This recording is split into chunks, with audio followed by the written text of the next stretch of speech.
Cleveland, we have a cold red situation brewing in Berea right now. This isn't just standard off-season noise. This is the sound of the foundation cracking under pressure. We are looking at a franchise standing on the edge of a total identity crisis. From the offensive line to the locker room culture and even ghosts from the coaching past, everything is hitting the fan at once. You think you know what is happening with our Browns? Think again. The reports landing on my desk today paint a picture of volatility that could derail the season before it even starts. Buckle up, because we need to talk. Let's get straight to the business at hand, because the situation surrounding Joel Bitonio has gone from a quiet concern to a blaring alarm siren inside the Browns facility. Sources are telling me that despite a very public, very loud plea from offensive coordinator Todd Monken for Bitonio to return, the reality is far more complicated and, frankly, terrifying for this offense. We are talking about the longest tenured player on this roster, a man who has been the one constant variable in a decade of variables.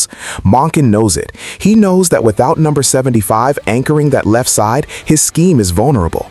But here is the insider reality that nobody wants to admit. Bitonio's body is speaking a language that Monken's desires cannot translate. We are hearing legitimate chatter about retirement or a physical inability to perform at the all-pro level we demand. This is not just about a guy missing a few OTAs. This is about the potential erasure of our offensive identity. When you look at the film, when you look at the metrics, Bitonio is the glue. If the glue dries up, the whole thing falls apart. I look at this situation and I see a front office that is scrambling. They are trying to put on a brave face, claiming they want him back, but privately, they are looking at the draft boards and free agency lists with a level of panic. You cannot simply replace a future Ring of Honor member with a plug-and-play rookie. It does not work like that. The leadership void alone would be catastrophic. Stephen A. Smith would tell you right now that this is a disaster waiting to happen. You have a quarterback situation that needs stability, and the one guy who provides it is contemplating walking away into the sunset. It is disrespectful to the game to assume he can just bounce back forever. The man has given his knees, his back, and his soul to Cleveland. But business is business, and right now, the business of the Cleveland Browns is looking shaky. If Bitonio leaves, or if he returns as a shell of himself, every single play-action pass, every run scheme, every protection slide changes. We are staring down the barrel of a transition year on the offensive line, and in the AFC North, a transition year on the line means your quarterback ends up on a stretcher. That is the cold, hard truth. Monken can beg all he wants, the fans can pray all they want, but Father Time is undefeated, and the medical reports are the only scoreboard that matters right now. This organization is holding its breath, waiting for a decision that will define the entire 2024 campaign. But if you think the potential loss of a leader is the only thing threatening to tear this locker room apart, you are sorely mistaken. Because while Bitonio is silently contemplating his end, another player is loudly broadcasting his frustration, and it is creating a toxic spill that might be impossible to clean up.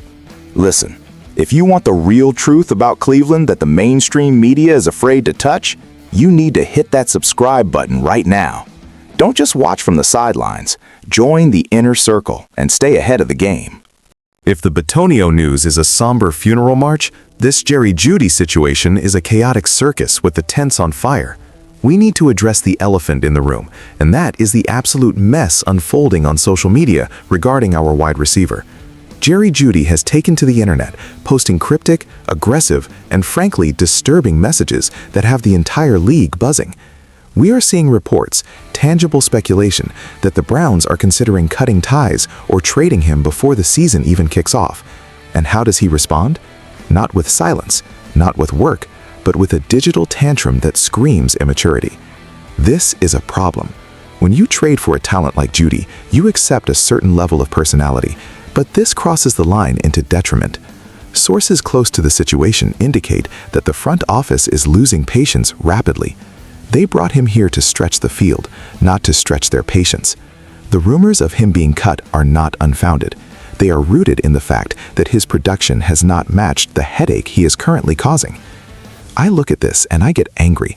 I get angry because this team has championship aspirations, and we are dealing with high school drama on Twitter. It is unacceptable. You are a professional athlete. You are paid millions of dollars to catch a football, not to catch feelings on Instagram. This behavior signals a deep disconnect between the player and the coaching staff. It suggests that Jeudy knows his time is limited, and he is trying to control the narrative before the axe falls. But let me tell you something about the NFL. The team always wins the narrative war. If they cut him, they will spin it as a culture move. If they trade him, they will say it was a value move. Judy is playing a losing hand, and he is playing it loudly. The fans in Cleveland deserve better than this. They deserve players who are locked in, not logged on. The distraction factor here cannot be overstated. It drains energy, it saps focus, and for a team that is already dealing with roster uncertainty, it is a poison pill. The Browns have to make a decision, and they have to make it fast. Do you keep the talent and hope the attitude adjusts, or do you cut the cord and send a message that this behavior will not be tolerated in Berea? The clock is ticking, and Judy's thumbs are only making it tick faster. This is a volatile situation that exposes a lack of discipline within the ranks. But here is the kicker, folks. You have a receiver acting out because he feels the pressure, but that pressure is nothing compared to the war of words breaking out between the ghosts of the past and the future of the franchise. Because while Judy is fighting for his job, our former head coach is fighting for his reputation against the new face of the franchise. Just when you thought it couldn't get any messier, we have a full-blown war of words breaking out that exposes the deep scars left by the coaching transition. Former head coach Kevin Stefanski has come out swinging, publicly rebuking accusations made by quarterback Shedeur Sanders. This is unprecedented. Usually, when a coach leaves, they take the high road, they say thank you and move on. Not this time. Stefanski is firing back, and it tells me that the tensions behind the scenes were far worse than we ever imagined. Shedeur Sanders, the young gun, the future, threw some heavy shade at the previous regime, implying mismanagement and a lack of development. And Stefanski, he didn't take it lying down. He is defending his legacy, his staff, and his methodology. This conflict is significant because it rips the scab off a wound that hasn't healed. It forces the locker room to pick sides, the old guard who respected Stefanski versus the new era led by Sanders. This is dangerous territory. You cannot build a winning culture when the foundation is built on a graveyard of grudges. I am looking at this and I am seeing a distraction that goes all the way to the top. Why is the ex-coach even commenting? Because his reputation is on the line. Why is the rookie QB talking about the past? Because he is trying to deflect pressure from the present.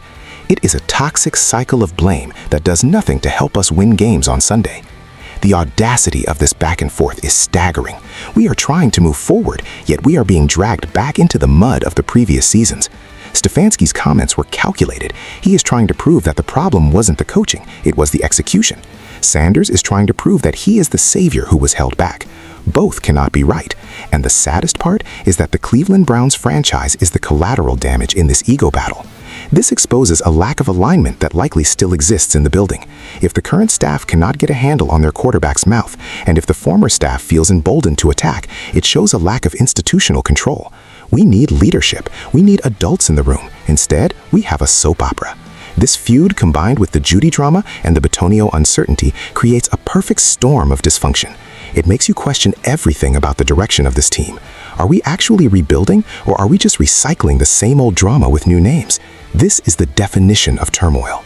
So there you have it, an offensive line legend with one foot out the door, a wide receiver imploding on the internet, and a civil war between the past coach and the future quarterback. This is a decisive moment for the Cleveland Browns. These aren't just headlines, these are warning signs. The question I have for you is simple. Do you trust this front office to navigate this storm?